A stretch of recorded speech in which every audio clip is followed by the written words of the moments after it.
আসসালামু আলাইকুম। জানিয়ে দেব সর্বশেষ আপডেট বাংলা সংবাদ। শুরুতেই থাকছে সংবাদ শিরোনাম। ডিবির সাবেক এসআই মাহবুবকে পিটুনি দিয়ে পুলিশি সোপর্দ। রাজশাহীর মহানগর পুলিশের গোয়েন্দা বিভাগের চাকরিচ্যুত উপপরিদর্শক এসআই মাহবুব হাসান ওরফে ডিবি হাসানকে পিটিয়ে পুলিশের সোপর্দ করেছে একদল লোক। দিবাগত রাতে নগরীর চন্দ্রিমা থানার পদ্মা আবাসিক এলাকায় হজের মোড় এলাকায় ভাড়া বাসা থেকে তাকে ধরে আনা হয়। এরপর গণপিটুনি দেওয়া হয়। এ সময় এসআই মাহবুব হাসান জখম হয়।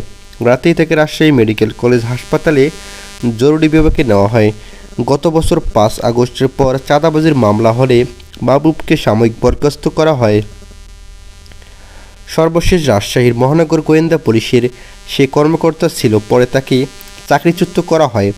স্থানীয়দের অভিযোগ, আর এমপির গোয়েন্দা পুলিশের এসআই মাহবুব হাসান মহানগর গোয়েন্দা পুলিশের থাকাকালে ভয়ভীতি দেখিয়ে বিভিন্ন ব্যক্তির কাছ থেকে লাখ লাখ টাকা আদায় করেছেন। ডিবিতে থাকাকালে বহু অপরাধ ও অপকর্মের সঙ্গে তিনি জড়িত ছিলেন। সন্দেহভাজন লোকজনকে তুলে নিয়ে গিয়ে মাদক দিয়ে ফাঁসিয়ে দেওয়ার ভয় দেখিয়ে টাকা আদায় করতেন তিনি। গত বছর 5 আগস্টে ছাত্র জনতার আন্দোলনে গত সরকারের পতন হলে এসআই মাহবুব হাসানের বিরুদ্ধে একাধিক মামলা দায়ের করা হয়।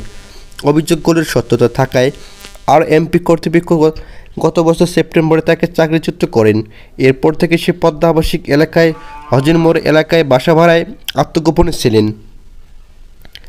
গভীর রাতে একদল লোক তার বাসা থেকে ঘেরাও করে তাকে বের করে মোড়ের ওপর দিয়ে যায়। সেখানে তাকে গণপিটুনি দেওয়া হয়। পরে তাকে আর এমপির চন্দ্রিমা থানায় সোপর্দ করা হয়। এ বিষয়ে জানতে চাইলে আর এমপির চন্দ্রিমা থানার অফিসার্স ইনচার্জ ওসি মোহাম্মদ মেহেদী হাসান মাসুদ জানান, গভীর রাতে কিছু লোক সাবেক এসআই মাহবুব হাসানকে ধরে নিয়ে থানায় নিয়ে আসেন। কিছুটা আহত হওয়ায় আমরা তাৎক্ষণিকভাবে তাকে রাজশাহী মেডিকেল কলেজ হাসপাতালে পাঠিয়ে দিয়েছি। মাহবুব হাসানের বিরুদ্ধে বোয়ালিয়া মডেল থানায় চাঁদাবাজির মামলা থাকায় বোয়ালিয়া থানায় পুলিশ তাকে গ্রেপ্তার দেখিয়ে আদালতে পাঠিয়েছে। আদালতের বিচারিক তাকে কারাগারে পাঠানো হবে। এদিকে রিমান্ড শেষে কারাগারে মাইটিভির চেয়ারম্যান নাসির উদ্দিন। জুলাই আন্দোলনের সময় ঢাকার যাত্রাবাড়িতে আসাদুল হক বাবু হত্যা মামলায় বেসরকারি টিভি চ্যানেল মাইটিভির চেয়ারম্যান নাসির উদ্দিন সাথীকে রিমান্ড শেষে কারাগারে পাঠানো হয়েছে। শনিবার ঢাকা মেট্রোপলিটন ম্যাজিস্ট্রেট রাকিবুল হাসান শুনানি শেষে আদেশ দেন। এদিকে 5 দিনের রিমান্ড শেষে সাথীকে আদালতে হাজির করে কারাগারে আটক রাখার আবেদন করেন মামলার তদন্ত কর্মকর্তা সিআইডি পুলিশ পরিদর্শক খান মোহাম্মদ ইরফান। আবেদনে বলা হয়েছে, মামলায় এজাহারবাজির আসামি মোহাম্মদ নাসির উদ্দিন সাথী মাইটিভির চেয়ারম্যান ও ম্যানেজিং ডিরেক্টর পদে মহান সাংবাদিক পেশায় গুরুত্বপূর্ণ পদ থেকে আওয়ামী লীগ সরকারের আজ্ঞাবহ হয়ে বিরোধী দলমতকে প্রত্যাখ্যান করে উদ্দেশ্যমূলক হিংসাত্মক কার্যক্রম সংগঠিত করেছে। তিনি মোহাম্মদ আসাদুল হক বাবু হত্যাকাণ্ডে প্রত্যক্ষ ও পরোক্ষভাবে জড়িত ছিলেন।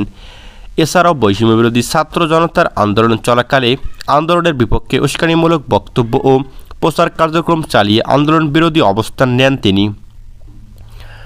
জিজ্ঞাসাবাদকালে তার কাছ থেকে গুরুত্বপূর্ণ তথ্য উপাত্ত পাওয়া গিয়েছে, যা যাচাই বাছাই করা হচ্ছে। মামলার তদন্তের স্বার্থে আসামিকে জেল হাজতে আবদ্ধ করে রাখার বিশেষ প্রয়োজন রয়েছে। জামিনে মুক্তি পেলে পলাতক হওয়ার সম্ভাবনা সহ মামলার তদন্ত কাজে বিঘ্নতার সৃষ্টি হতে পারে। গত রোববার গুলশান থেকে নাসির উদ্দিন সাথীকে গ্রেপ্তার করে ঢাকা মহানগর গোয়েন্দা পুলিশ ডিবি। পরের দিন তার 5 দিনের রিমান্ড মঞ্জুর করে আদালত। মামলার বিবরণ থেকে জানা যায়, জুলাই আন্দোলনের চলাকালে গত বছরের 5 আগস্ট যাত্রাবাড়ি থানাধীন পাকা রাস্তার ওপর আন্দোলনে অংশ নেন মোহাম্মদ আসাদুল হক বাবু। দুপুর 2:30টার দিকে গুলিবিদ্ধ হন আসাদুল। পরে তাকে হাসপাতালে নেওয়া হলে কর্তব্যরত চিকিৎসক মৃত ঘোষণা করেন।